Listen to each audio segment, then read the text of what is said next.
Hello friends आज हम पढ़ेंगे critical analysis of the poem the express. A remarkable poem rejoicing technological progress. Remarkable श्रेष्ठ विशिष्ट कविता है ये। रिजॉइसिंग मतलब आनंद देने वाली है। कवि जो होता है बहुत ही वो खुश होता है देख करके इसके अपने समय के टेक्नोलॉजिकल प्रोग्रेस को देख करके कवि बहुत ही खुश होता है। The express is undoubtedly one of the spenders greatest poem. Express निस्संदेह ही स्पेंडर की महानतम कविता है। इट एप्टोमाइज प्रतिनिधित्व करना। इट एप्टोमाइज या प्रतिनिधित्व करती है the achievement of his early verse, उनकी प्रारंभिक उपलब्धियों का ये प्रतिनिधित्व करती है। The poem was published first in 1939। सबसे पहले ये 1939 में पब्लिश्ड हुआ था ये कविता।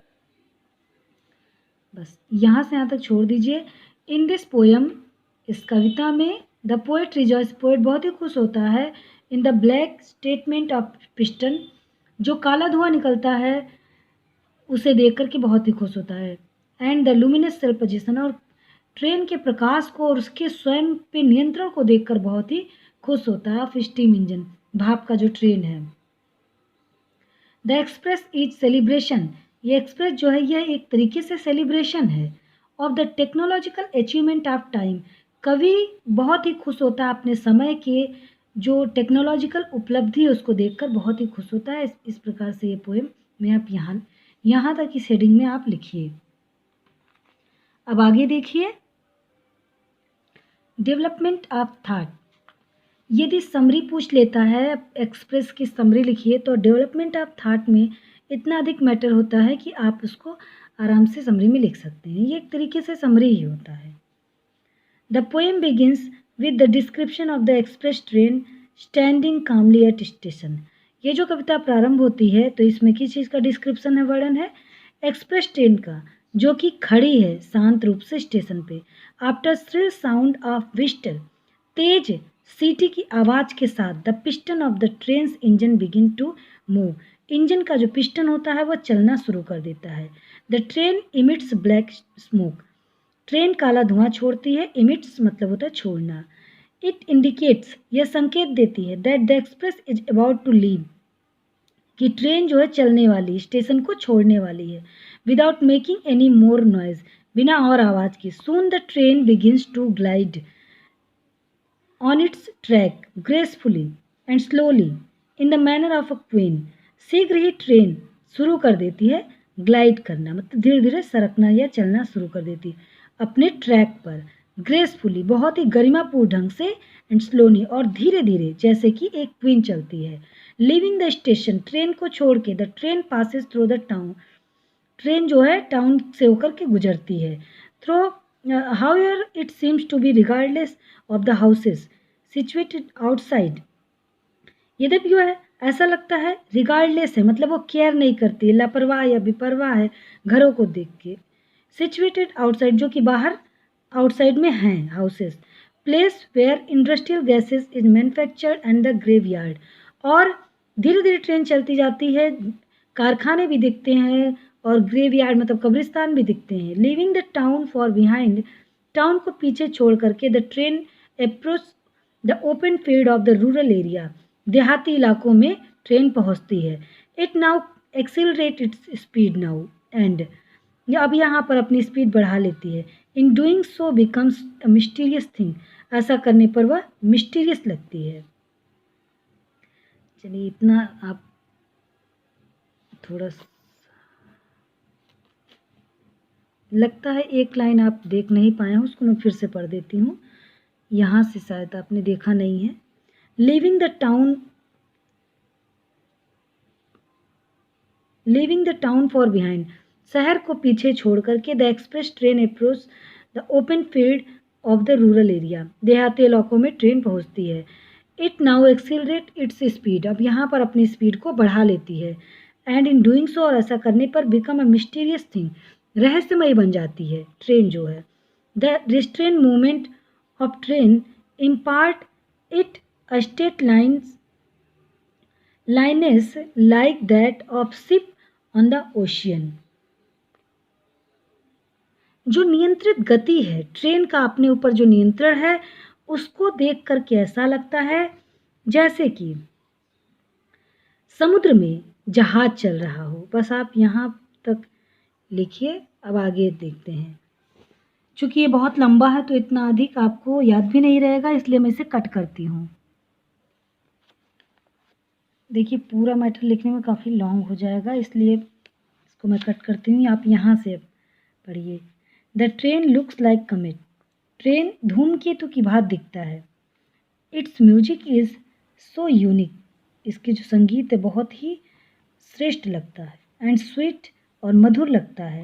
That even the song of bird. Title जो पोएम का है ये बहुत ही अप्रोप्रिएट है। The title and the theme. The title of the poem the express is quite appropriate, बहुत सही है जो टाइटल है। द होल पोएम संपूर्ण कविता from the very first line to the last is concern with the express train. शुरू से लेकर अंत लाइन तक संबंधित है ट्रेन से ही।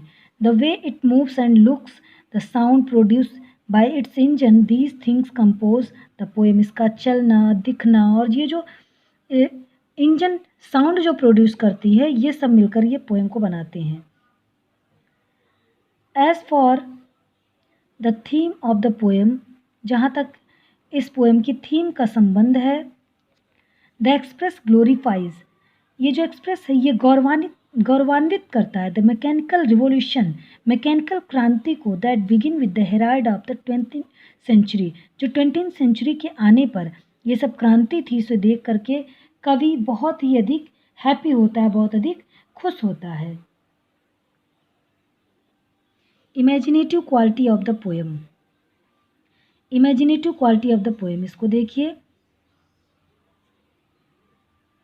The express is remarkable poem, remarkable example of Stephen Spender's poetic imagination.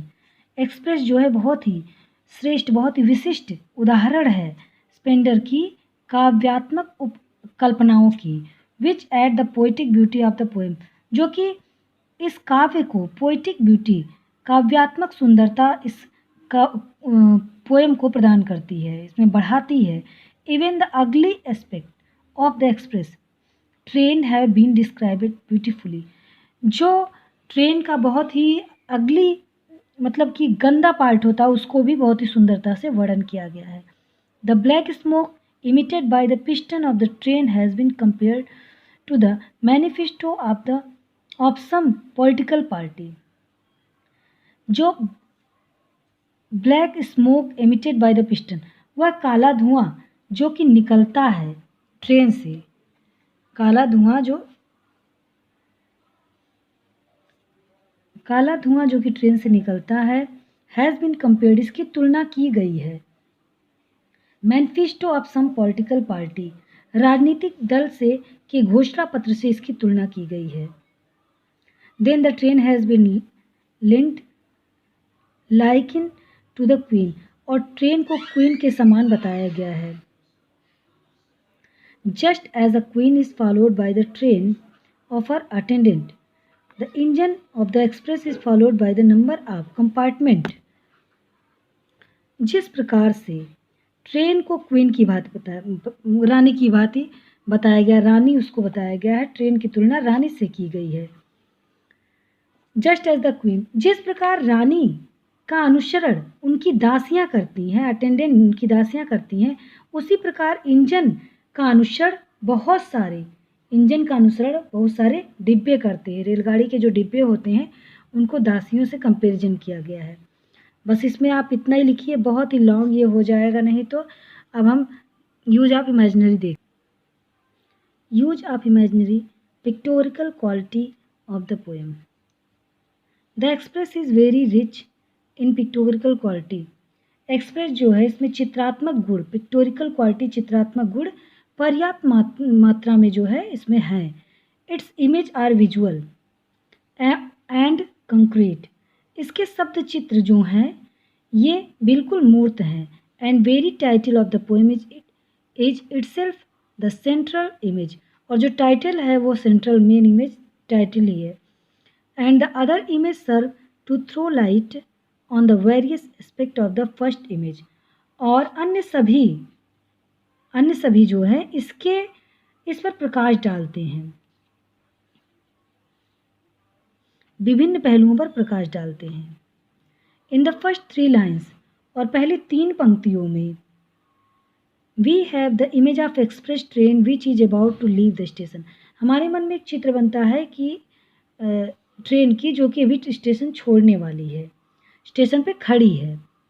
With gardener and pomp, बहुत ही शान के साथ और धूमधाम के साथ ये वहाँ पर पहले खड़ी रहती है, उसके बाद निकलती है।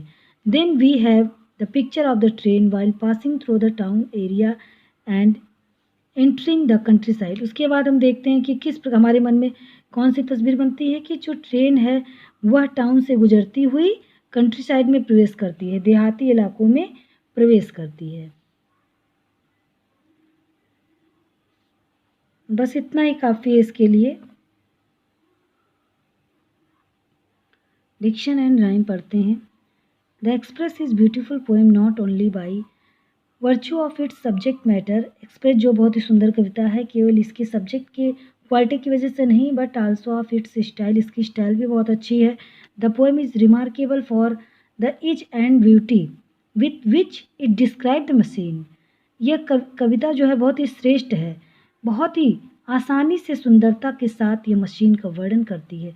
The poem is written in a simple but metaphorical language. कविता जो है बहुत ही साधारण लेकिन अलंकारिक भाषा में लिखी गई है। Its diction is urban and modern. इसका जो छंद है वह शहरी और आधुनिक है। Its word are use quite appropriate. इसके शब्द बहुत ही उचित हैं। There is no superfluous detail in the poem. इसमें बहुत ही अतिरिक्त कोई डिटेल नहीं है, मतलब जितना भी डिटेल है बहुत ही सही है। सुपरफ्लस कुछ भी नहीं है, अतिशयोक्त नहीं है। बस आप यहाँ तक इसमें लिख दीजिए और थोड़ा सा अभी पीछे देख, यहाँ से देखिए। The express is a short poem, छोटी कविता है ये। इट हैज़ 27 लाइन, इसमें 27 लाइन है। Which do not rhyme with one another, जो कि एक दूसरे से मिलते नहीं हैं। In this poem Spender has made use of unrhymed free verse which was very popular.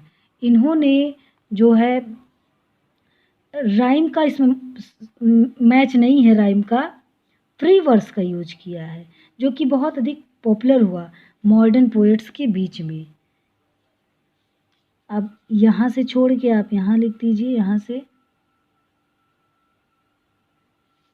The absence of rhyme does not mark the rhythmic effect of the poem at all. मतलब rhyme का तो इसमें उतना अधिक महत्व तो नहीं है, लेकिन इससे कुछ पता नहीं चलता है। The element of music is through out present in the poem. पूरे पोएम में म्यूजिक जो है उपस्थित रहा, मतलब म्यूजिक का आभास होता रहा है। बस यहीं तक आप लिख दीजिए, यहाँ तक काफ़ी है। इस प्रकार से पोएम ख़त्म हुआ। ये पोएम थोड़ा सा टफ भी था। अब देख लीजिए कि मैं कौन सा बुक आपको पढ़ा रही हूँ। ये है वो पोइट्री की बुक जिसे मैं आपको पढ़ाती हूँ। ये BA second year Siddharth university का है, न्यू उत्तम प्रकाशन। ये कोई गाइड वगैरह नहीं है, बुक ही है।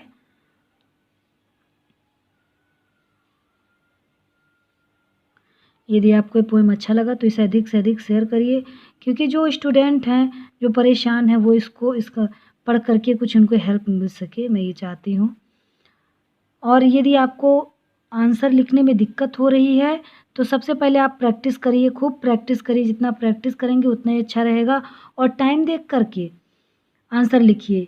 हेडिंग्स को अच्छे से याद कर लीजिए, और अगर जो आपको अर्थ पता है उस पोएम का तो आप अच्छे से उसमें अंदर का मैटर भी अपने मन से बना के भी लिख सकते हैं। अब अगले वीडियो में मैं आपको आगे बताऊंगी। Thank you for watching this video.